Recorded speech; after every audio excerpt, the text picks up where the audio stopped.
Whilst I celebrate harvest here in Devon, our very own JB Gill, who knows all about working on the land, is visiting a farm in Buckinghamshire, where, as well as the animals and crops, they have their very own church. Located in a tent in the middle of a farm in the Beaconsfield countryside, the church, Latimer Minster, was the brainchild of Reverend Frog or Ewing. Frog, I have to ask, a church on a farm, how did that come about?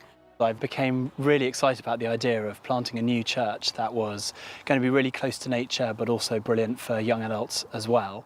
And so set about both planting a church and looking for a patch of ground.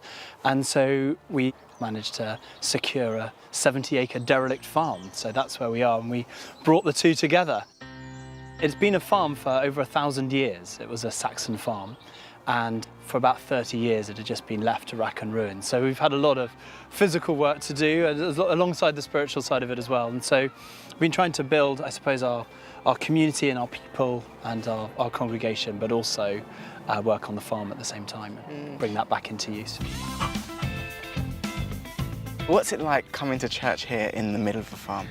It's unique. I think we just love the fact that there's just the most beautiful surroundings. You've got views. It's just calm and peaceful. So you just see nature at its best and, yeah, God's hand and His wonder. I love the fact that being on a farm in a tent means that actually you're not distracted by formality, and what is happening in the room or in the tent is between you and God, and it makes it feel more real to me. I find it helpful. I love it. And after the church service, the congregation get to spend time on the farm. So what was the primary purpose then? To build the church or to establish the working farm? I think for us it was a holistic vision. We really wanted a Christian community to be started first and foremost that had a brilliant relationship to the land.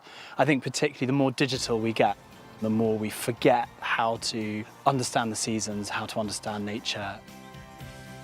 As a preacher, one of the things I've loved is, I think if you're an urban person originally, you probably think that a lot of the illustrations that Jesus is using are pastoral or romantic, but that was the work, that was job. And I think by becoming involved in agriculture myself, it's actually allowed us as a community and me as well to realise how much more there is about our work lives in the scriptures than we may have originally thought.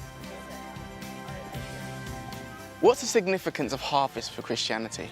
In the New Testament, Jesus uses it as a picture and as an image of all the people that are out there who God has a heart for and wants them to come to know Him for Himself. And so He says, go out into the harvest fields and bring the harvest home. And that's what He tells His disciples to do. And so for me, it's that great excitement when people come to know Jesus, and it's that sense of, yes, that's what this harvest is about. It's a time for celebration. Every time a new person comes to know Jesus for themselves, there is great rejoicing on earth, but also in heaven too. So it's about that.